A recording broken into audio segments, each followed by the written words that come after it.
Hi, and welcome to Rethink IT, a podcast about the best tech innovations and digital products developed in Moldova.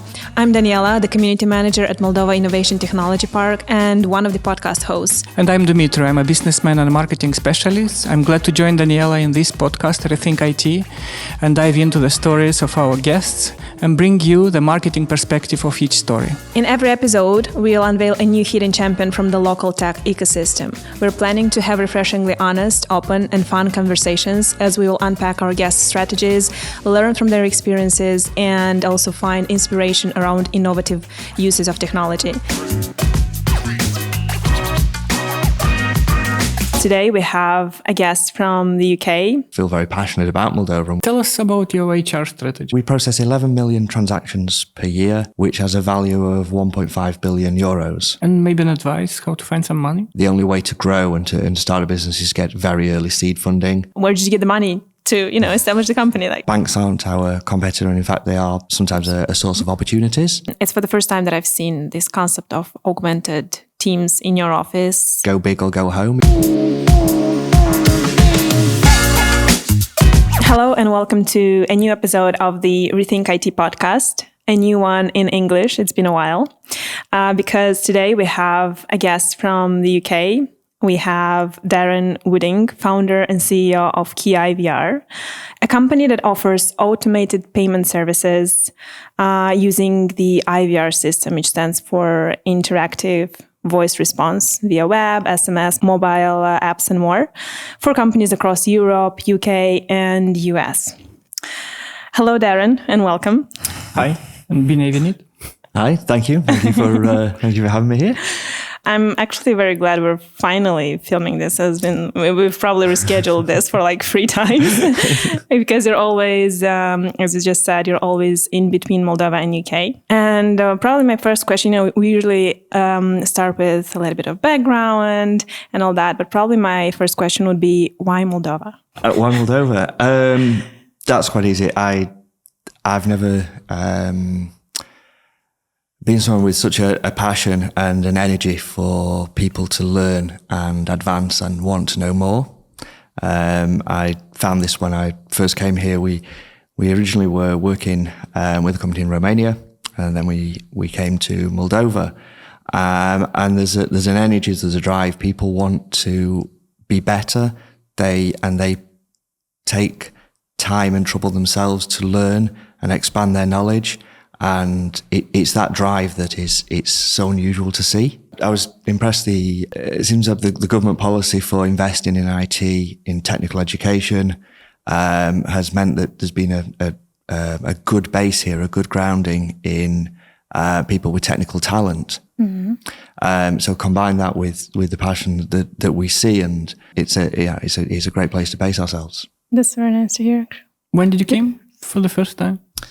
We've probably been here for 5 years. Mm-hmm. So the company's been running for around 3, and we were working with a partner before that. Mm-hmm.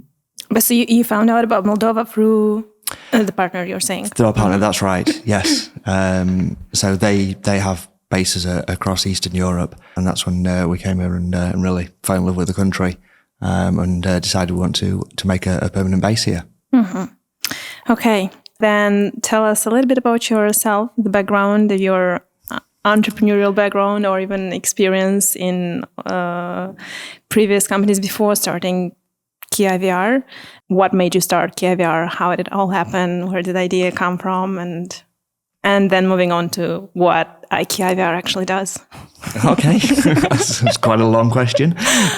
For as far back as I can remember, my passion's always been to create a company of my own, to establish my own business. So from a very early age, that was always what I intended to do.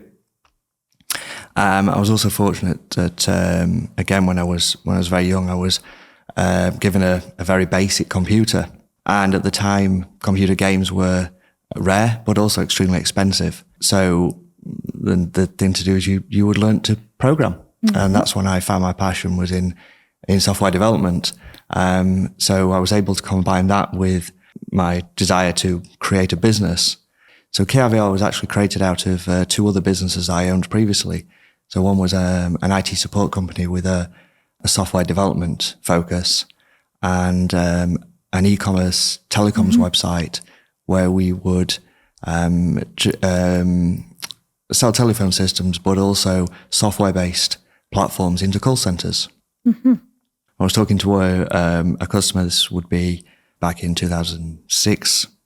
We'd installed them a platform into their call center, and they asked me if there was a way to make that take payments, because they wanted their call center agents to be helping the customers, not just accepting card data. So that's when I wrote the very first IVR that we had. We founded KeyIVR out of that, and saw the growth in fintech and the growth in that model.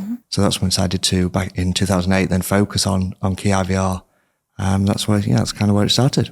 I think it's perfect time to explain how your solution is helping people, because we did discuss it and analyzed it, and we are almost sure we know how it works.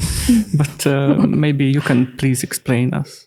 Is it like a robot that is understanding my words or numbers that I'm saying and then inputting into the payment system? Or how does it work? Explain it for the general public in simple words. So KeyIVR is a software company. So we take payments in a number of different ways. IVR is just one of them, and it was the first one that we created. IVRs are very popular. You should do the rebranding then. The marketing team won't let me. So in Europe, IVR is much more popular. It's more common. Eastern Europe, not so much, and over in the US again, it's a rarely used technology. So what the IVR will do is it's an automated platform. It plays voices that we upload. So we have speech artists, and the IVR will ask you to enter some identification data, maybe your account number from your energy bill. And then it will often ask you to enter the amount you wish to pay. And you enter this using normally DTMF digits, so the keys on your phone. And then you'll enter the card data, your credit or debit card, in the same way.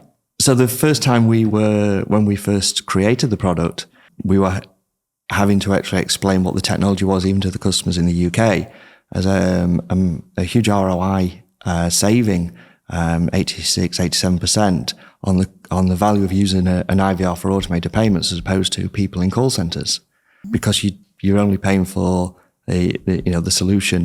You're not having to pay for people to actually accept that card information.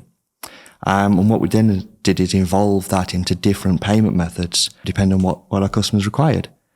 Like? So we would also offer payment solutions so our customers will typically have a call center, and their call centers will want to take payments. So people will call up, maybe make an inquiry, and then wish to make a payment for something. Our solution means that the call center and the agent isn't exposed to that sensitive card data, which is a security risk. We would also offer them ways to take payments over the web using 3D secure technology, and our customers can send messages out to their customers through SMS or email, and then allows the people to click on that link and make a payment at a time that is convenient to them. Securely, yeah. All right. So it's about offering multiple ways of taking payments securely, depending on what our customers require. I see. So clear. Are you sure? We're actually discussing how is this, but now you mentioned that IVR is one of the first of your products, but then you evolved, because one of the questions would be, how do you stay, given most of your clients are, like, if I understand correctly, call centers, but how do you stay competitive, or in a world where everything digitalizes, and the payments, I mean, who still does the payments over the phone? That's now my question. And how do you stay competitive in this context as a company? Okay, so it comes down to the product fit and the solutions that our customers require. Our customers are normally taking an infrequent payment from someone. So you might be paying the local government a single charge, maybe for a permit or for a utility charge. Something where you don't expect to make these payments very often, where downloading an app or something similar isn't really appropriate. You're not going to be doing this frequently.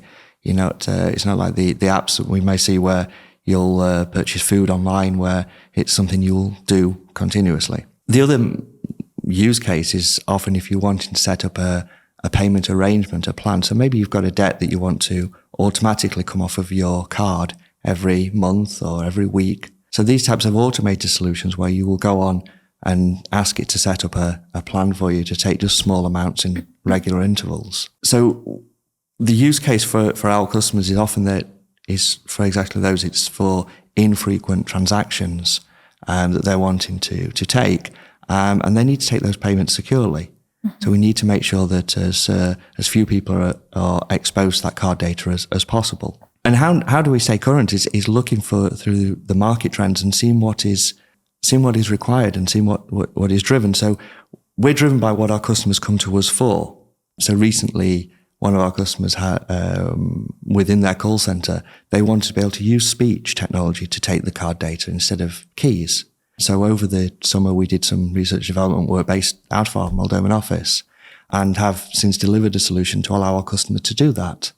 And that's often how we work. We listen to what our customers are asking for, and we're looking for us to be able to deliver solutions and provide software to suit them, as opposed to us taking a product and saying, you have to use this.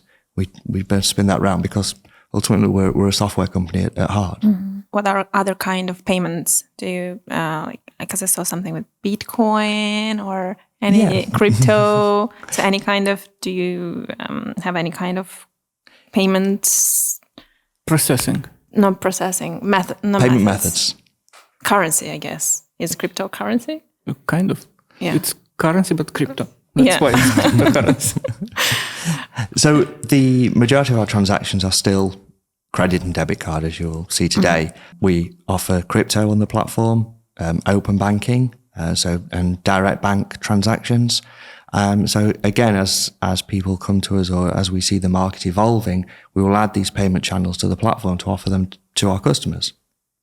Tell us about the market, how big it is. I mean, do you consider yourself in the software market? Fintech? Fintech, or how big it is? I mean, even your solution that you're describing. Who are your competitors? I'm sure that there are competitors there. Yeah, we're in the market we're in, we're fortunate that because we have a number of solutions, usually the companies that we are against or we will compete with will have one or a few of those, and rarely do we come across a company that will have the full suite. So when we're looking at a market opportunity, what we're looking for the customer is not to offer just one payment channel, but looking to say multiple payment channels and make sure that they offer the same experience to their customers. So if you use the IVR and you want to save your card data, then when you go to the web, you can still have access to that card data. Maybe you call the call center and again, you've got the same route. So the idea is to try and help and make that payment journey as easy as possible. But there are customers in the market. PCI Pal, for example, is US and UK based. So companies like this we come across quite frequently. And in which countries your solutions are used? I understand that your main client are the call centers. Yeah. So in which countries you operate? In which country your solution is used? Yes, that's the question. Yeah. So at the moment, our primary market is UK. We have solutions in the US, in Ireland, and in Europe. At the moment, we haven't seen a huge amount of volume within Eastern Europe. We've tried the Moldova market, and we've also been trying in Romania. Both those have different payment models, different ways of accepting transactions, and the products at the moment don't really fit in those markets. What about India? Because as I remember, most of outsourced call centers are placed there. Yeah, so no, we don't have anyone in India using the solution. And often what we would do is if we have a customer who is international, we would work with their central bases, the UK or US, and their call centers. We do have customers who have call centers in other further locations and geographies. They use our solution based out of the with calls routing through the main centers. I see. In terms, about banks, I'm curious if banks are somehow indirect competitors, or you compete somehow with them, or you partner up with banks. No, we're fortunate that banks, apart from potentially in the open banking space where you'll be doing a direct transfer from one account to another. Banks aren't our competitor, and in fact, they are sometimes a source of opportunities because their customers will go to them looking for ways to accept payments, but then they need a secure way of being able to do that. Maybe some information about the company. How many numbers? Yeah, numbers in terms of sales, if it's allowed, if it's not confidential, and maybe people employed, and only in Moldova, maybe in other countries you have offices. Maybe also amount of value of money you process through your product solution you offer. Okay, a lot of numbers. Okay, so we are doing, we process 11 million transactions per year, which has a value of 1.5 billion euros.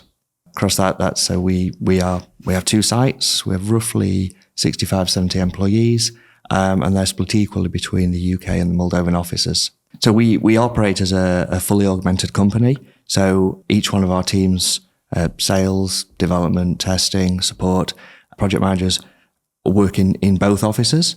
So it doesn't matter for us which of the sites you're at. The teams are fully augmented.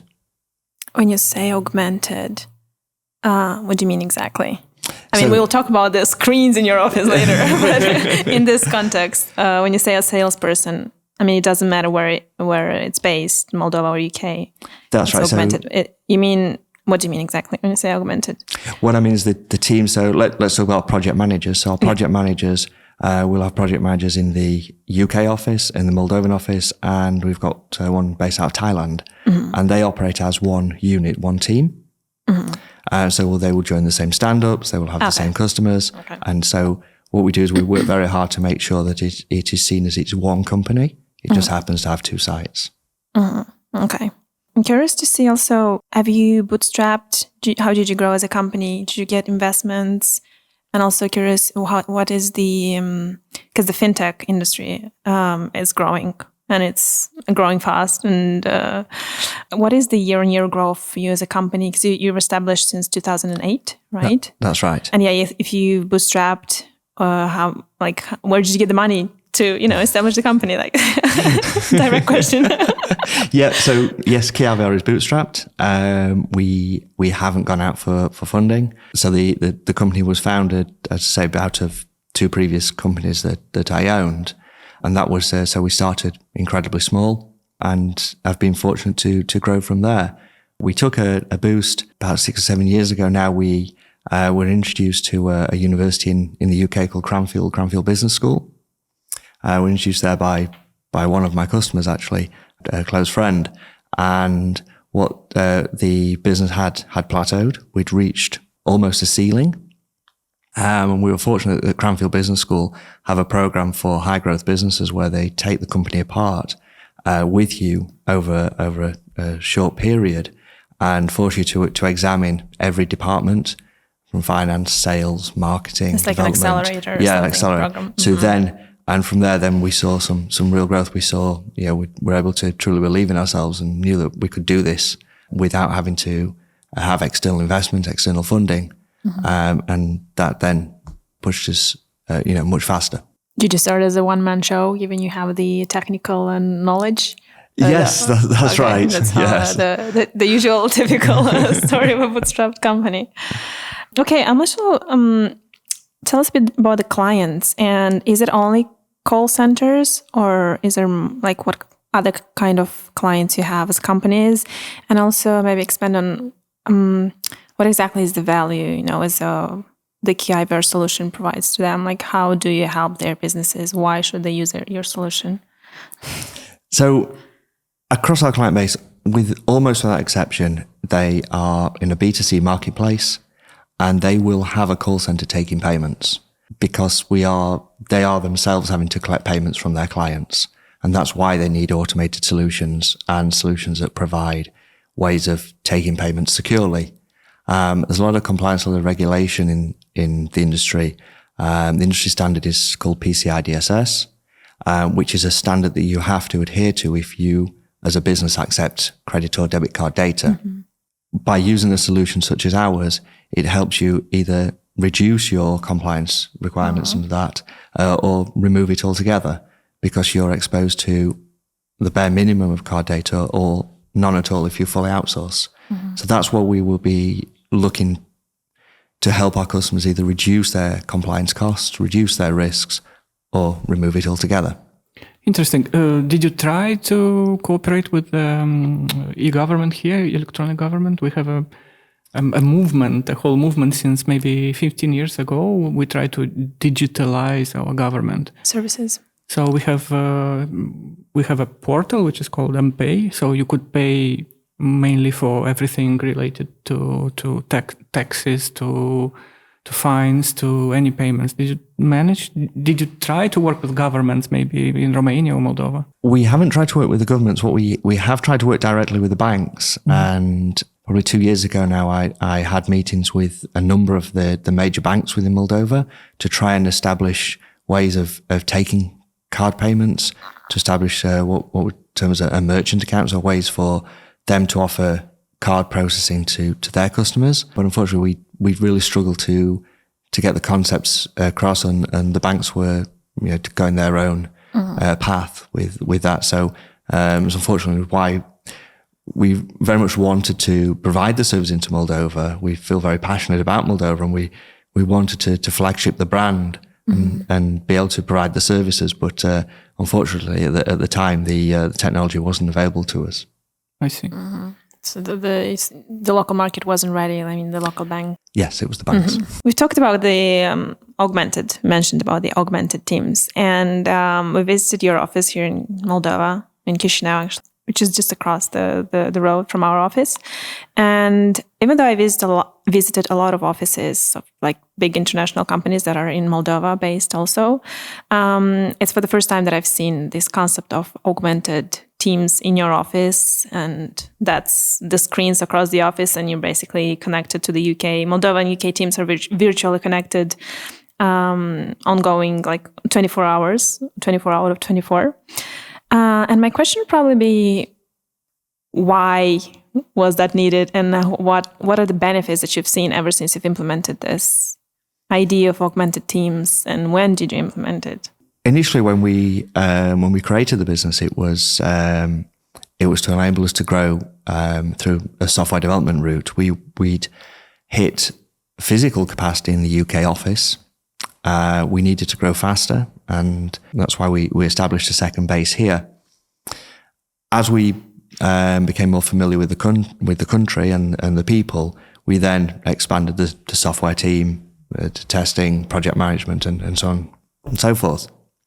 And at the time, what we were doing is taking the team quite frequently back to the UK, where they would work with the UK team physically for a few weeks at a time before coming back, because we wanted to have a single culture, a single business entity. We didn't want it to ever have a conversation of it's them from either side. It's one company. As we grew, our ability to be able to move people between the two sites as frequently as what we wanted to wasn't possible. So we came up with the idea of having live camera feeds between the offices. We have 2 floors in the UK split naturally between sales and technical, and we have 2 rooms in our offices in Moldova, again split between sales and technical. So it was a natural thing to have the camera feeds running all the time. So whether you're on a Teams call or a Zoom call, you can still turn around and see the people that you're working with. And so it feels a much more natural interaction. Certainly it helps as well when we have single team events. We're going to have a wine tasting event in a week or two's time, and we'll be doing that virtually and cast that across both sites. So try and have the events at the same time. And we feel it does help to promote the idea of being part of just one company. It all leads to having that company culture, that you're all like unified team, even though it's spread across the globe. I've actually asked the guys to put, because I have that video from your office when I'm just waving to the guys from the UK and they were waving back. No, that was really nice. I'll ask them to put in the video for those who will be watching the podcast. I'd like to expand on this idea of given that the workers are getting their jobs done, the way they're getting their jobs done, especially in IT, evolves with the technologies. And I would like to expand on this idea. How do you see the workspace evolving in the context of more digitally immersive world, meta, augmented? I mean, what's next for the workspace? I mean, we're probably not talking just remote and office or mix, but maybe there is more. I'm aware of the meta and the truly digital, truly immersive work environment. Yeah, it's very early stages right now. Especially for Moldova. We have to be aware that hybrid working is here to stay. No one has the answer yet as to fully remote work from the office and what that means. And some roles do support fully remote, but some roles do benefit from a team environment. I was in the office maybe 2 weeks ago, and our dev lead, we have stand-ups each morning. Most teams have their own stand-ups at the start of business, and the dev lead stood up and said, "Come on, we're going to do a physical stand-up. Let's get together." And there was an actual buzz in the office. There was an energy because people are used to sat behind a Teams screen and interacting and maybe not fully focused and looking. And it was unusual almost to have a physical stand-up sometimes. But what we also need to be doing is we need to be looking at our governments and laws about fully remote working, because it is something that's going to be required. Some countries, as you know, will support digital nomad, but it's not just the remote countries, it's also home countries need to be very clear with their taxation, their laws on what's supported and what's available. We do get inquiries from people from other countries wanting to work for the company, both in the Moldovan and the UK office. And we have to investigate what the taxation laws will be, both in the country they're coming from and where we would employ them. And it's that kind of information that needs to be made very clear so that the people are aware of what their freedoms are. And in your company currently, do you have like a policy? Is it flexible? You can work remote or in the office? How your employees, do they come to because when I was, your office was almost full. And do people, they don't want to work from home, or is that you don't allow to? Or it's every role is a hybrid role. People can choose where they work from. We encourage office working because I feel there's a benefit, there's a collaboration, and the people that come into the office are, we try and provide as many benefits as we can for them coming to the office.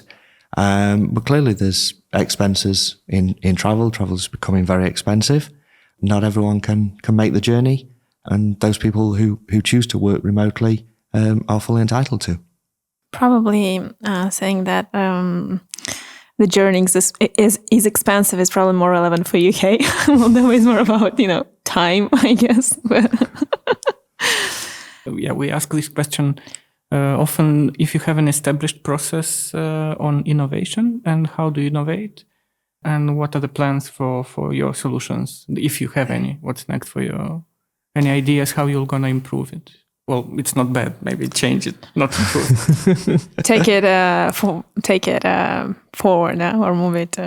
Take it to the next step. Let's say like that. R&D is important to us. We do have active R&D in place. That's how we brought crypto onto the platform, WhatsApp for transactions, open banking, direct banking. And what we'll do is we will look at what the marketplace requires. We're looking at the solutions that are being accepted. And often we will do some research and development. We will promote a product and then market that and allow to see, what the take-up is, what the acceptance is of those products. Also, we're looking at our platform itself and how we evolve that as the company gets bigger and gets stronger. People expect fintech to be extremely stable, robust. So what we have to be able to do is take advantage of technology as it becomes available. And there we look to, the technical leaders within the business to be able to guide us and advise on different technologies, different techniques, and different methods that are available to us to make our platform even better in that way. I see. But do you have an established process? I mean, like a person responsible for innovations, or like a product owner or in the company that will push, every time, every week or every month that we have to go there? So a number of the products will have product owners because of we are a product company. That means we have internal tooling as well as external facing projects and products, and those will have product owners who will drive them forward and look to achieve business demand. So whether that's being able to deliver faster or deliver easier, or to be able to upskill other people within the company to be able to push those products. Then when we're looking outside, we will meet typically with the sales team. The sales team will drive our new products because they will be listening to what their customers are asking for. Yeah, that's right. Data. And they'll say, well, in the marketplace, we're being asked for this. We can see the trends going this way. And that will then be fed into the management team. And what is actually that process of collecting this data from the sales? This is maybe more technical, but how is it happening? To have a tool in place, or it doesn't need to be as complex as we're a very open company. We have a very flat hierarchy. We talk to the sales team. We have regular meetings with them to actually ask them what are the customers asking for. Mm-hmm. But if the customers are looking for certain products, they will bring those to the technical team. Chief Commercial Officer is very technical himself, so he will be able to see these trends and bring those in as products for us to explore and innovate around. Actually, one thing I liked when I was in your office, and I've heard some of your colleagues saying that you try not to waste time on your emails between colleagues. If you need to discuss something, you just go on a call for like 5-10 minutes and discuss, and that's more efficient and better way to understand each other. And the idea of an open company and always having conversation. Yeah, but that's strange because usually, IT people, they don't like to meet. I mean, but in software companies, they're not only IT people. You've mentioned that previously before KeyIVR, you've also had an outsourced company. Yeah. And it would be interesting for us to discuss maybe a little bit the product, like working in a product company versus an outsourced company, like the pros and cons in each. That would probably be useful for the young talents listening who are choosing a career in IT, or maybe even people who want to requalify from other industries into IT, for them to understand better, depending on their career development goals, which company to choose, more product focus or an outsourced service. So maybe we can talk a bit on this, given you have also the background and experience. What are the benefits of working in a product, or maybe even how is mindset different? Because there's truly, when you transition from an outsourced to a product, you have to. It's not an easy transition. Let's put it like that. That's right. And oddly, this is, yes, I have opinions on both sides. Yeah. One of the... we're not trying to say that one is better than the other, but just the pros and cons for... One thing I truly feel as a product company is I really do value the growth of everyone within our team, because I want them to stay with the business. I want them to grow with the business. And that means that they have the ability to move around within the company, which possibly is not available within a service company. So what I mean by that, even before I came here today, I was meeting with one of my managers, and we were discussing what the career plans were for some of the people within their team. And had those career paths been discussed with them, and what options did they want to have? So if we looked at our team in Moldova here, a frontline support engineer was very good, knew the products very well, wanted to move further forward, started working with the customers, configuring the platform, and he's now a leading project manager with us. He wanted to move from frontline support and saw his career path going through. Our CTO, she leads our product delivery. So within her area of responsibility is our project managers, our operations, developers, QA, and our release team. Now, she came onto the team as a software developer, presented a career path to us and said, this is where I want to go, and has followed exactly that path, and now sits on the board. So it's important that I truly believe that within a product company, you have those areas that you can grow, and maybe in an area that's not the one you started when you came into the company. But you can also go back. So we've had people move from one department into another, found that doesn't fit their skill set well, so they go back into the department they came from. So often with a services company, you're on a fixed trajectory, or maybe you're brought on because your skills fit the outsourced client that you're working for. That project will come to an end, and it's almost a project-based service, and then you may move to a different company or move on to a different client. But often you don't have the ability to move cross-department so easily. Mm-hmm. Especially it's a big international, I guess. Yeah. I mean, I think, well, probably if it's a small outsourced company, still local, could probably still do that. Yeah, I guess it's a matter of what kind of people you should have in the company. So if you are a product-oriented company in tech, then you need these product owners and sellers and those who bring changes to the apps or software that you develop. And in the other case, it's just you are selling man hours and you are supposed to invest a lot in educating your IT skills in the company. So we are talking about this every time that in Moldova we should focus more on products, but then the whole idea of finding the ideas of good apps or software is very important. So that's why we're asking you. I mean, about this difference from product or outsourcing type of company. Yeah, because we're trying to motivate or inspire the local.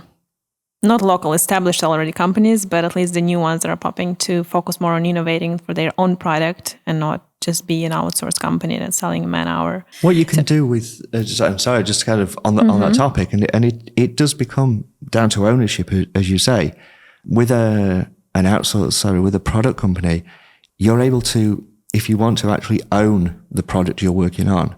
As I discussed before, we have multiple products, internal tools, external facing tools. And the ability to actually make that your own and drive that product in a certain way. And you don't have to be the product owner. You can be a developer, a QA, a project manager on that. And the ability you can stay with that product for as long as you want to and really see that grow and evolve and work with the clients and get the clients to see the value of that. If your desire is actually to work with people, what we have with our project managers will work very closely with a small subset of clients as they deliver their projects. And then they'll move off, but they'll still stay attached to those clients. And we'll often have, when customers will come back, maybe wanting changes or additional services, they'll request that same project manager again because they work so well with them. And it's that type of ownership, that belief, but also desire to, my product's going to help that customer and I'm going to do the best I can for them. But then I'm going to move on to something else. So you're not stale. You're not having to stay with the same client for a long time. It's often you can't get that type of ownership, but also ability to move very quickly between different clients when you're in a true outsource model. Tell us about your HR strategy. Or is it easy to find people here in Moldova, maybe in UK? Do you apply any HR strategies? Do you have an HR department? How does it work in your company? Don't make me laugh. Easy. IT people.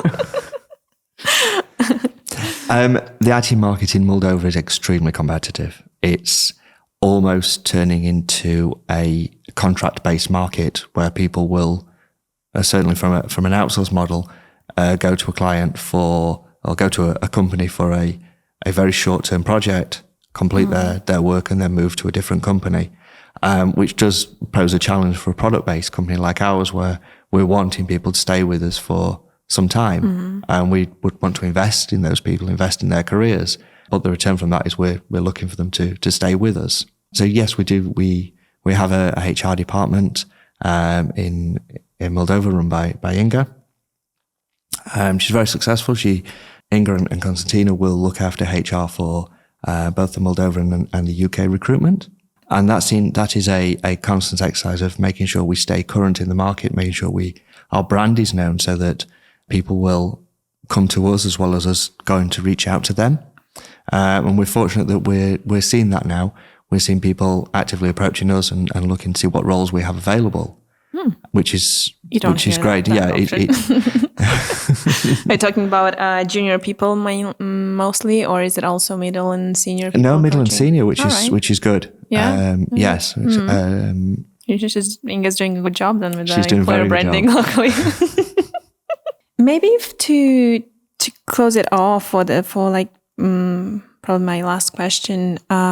Given you've set up this business in the UK and you've you've scaled up in Europe, in UK, maybe an advice for those building their businesses here, product companies, and they want to either expand to new markets or just starting to go international. What would be an advice? Where should they start? How do they find clients? Very practical advice, please. There's a few things on there. The first would be your real go-to-market strategy. How are you going to find clients? Are you going to go direct? Are you going through a partner network? Make sure you understand the country that you're going to before you go down those routes. As countries operate in very different ways with their buying habits, their buying patterns, but also with how they work with external companies. So often we'll find a partner in the country first, and we'll see what competition we have out there, see what the market's like, see what people buying our product in those countries. You need to look at the taxation. Some countries, America is each state is different with its tax and regulation. Some countries you can sell into those countries, and under a certain level, your tax threshold, you're still taxed just by your local country. So the countries in Europe where the first time you sell into that country, you create a taxable event, and so you have to register for taxes within their jurisdiction. So it's important you can't just approach a country I'm going to set up in, let's say, Germany, without understanding that. And often that can be quite prohibitive for a smaller business, which is why often working through a partner network, finding someone who will sell the product on your behalf, maybe represent you, will help you with those kind of challenges. You need to look at language as well, first, second, third language. We have countries that we deal in who don't have English as a first or second language, and we wouldn't want to embarrass ourselves by pretending we speak their language and using Google Translate. They'd much prefer you to use English, and they will try and work in the model that you work in, as opposed to pretending that you are native speakers when often you're not. And then probably finally is around legislation. Each country has different rules and laws on data, on whether that data is allowed to be sent outside of the country. And so what we would look at there when we're approaching the country is to say, well, where do we process information? If we're hosting the applications or the services in data centers outside of that country, is that permitted? Is that legal? Can we move personal data around? So approaching a different country shouldn't be something that you do without a lot of consideration, because you can operate in a country and then fall foul of these kind of problems and cause yourself some trouble. Do you do that yourself, or you'll usually find a local, advisor, consultant that would tell you about all these specifics, taxes and legal and all that?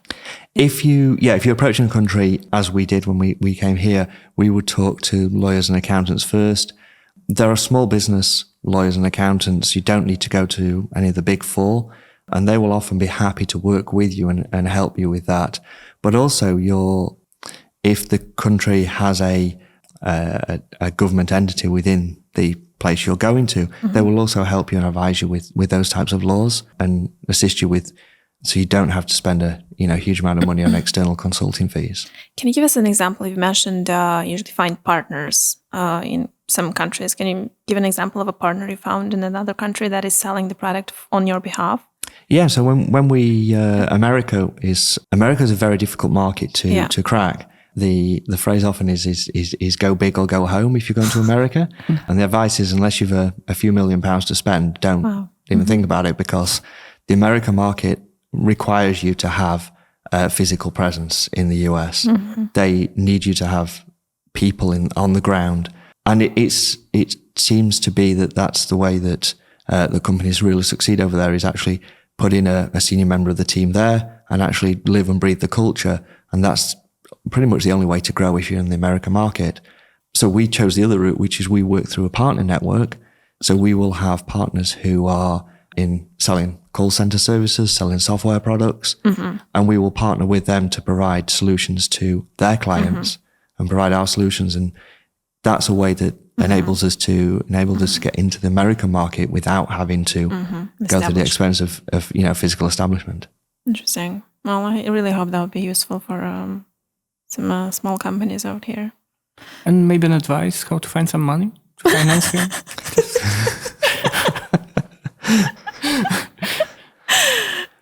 How to find funding is incredibly difficult to find. Depends on your idea. Yeah, and oddly enough, it was a conference I was at very recently, and it's often it's the way is seen that the only way to grow and to start a business is get very early seed funding around Series A, Series B. But there are a lot of horror stories about initial founders being diluted down very quickly around those various rounds of funding. Often the story that people will tell you is, you're better to have a smaller percentage of a much bigger pot. But unfortunately, that's not always the case. The funders are very aware of what they're doing. There are stories about the founders effectively being diluted down often without their own consent. So if you are going to seek funding by actually selling equity within your own company, is to be very careful and try and look for people who you can really trust to help you down that path. Other than that, what? Bank credit? Or putting cash aside? Do you invest in crypto, in stocks? Where do you keep your money? Crypto's great at the moment. Yeah, no, it's not.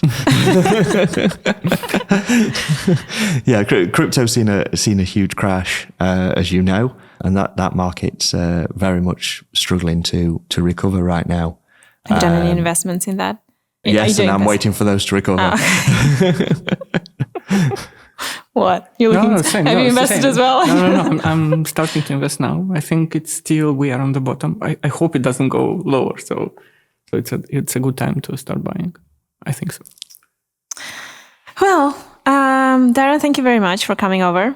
And I hope this will be useful and interesting. And we will keep in touch with new products, new innovations, new ideas, new successes for your team. I wish you growth, I guess. Thank you very much for your time. Thank you. Thank you for being open and kind to us.